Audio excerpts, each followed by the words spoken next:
Hi, I am Seppe Gaukens. I am the owner of the spirits label Bon Vivant Spirits. What made me decide to spend the whole day at this workshop today is the fact that I realized that me and my company, that we have a lot of work concerning or positioning online and the marketing that we do. How did I like this day? I've had a very good impression about the two guys who organize the whole day for us. I've learned a lot of stuff about myself and my targets and the reason why I do things. So what is the most important lesson that I learned today?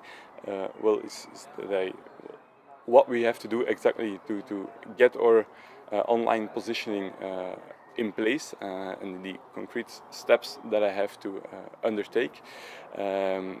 And thanks to the help that we will get from this workshop and the advice that it will give us throughout the next months, I will have a concrete roadmap of the steps I have to follow, and that will make sure that this time the work will finally get done.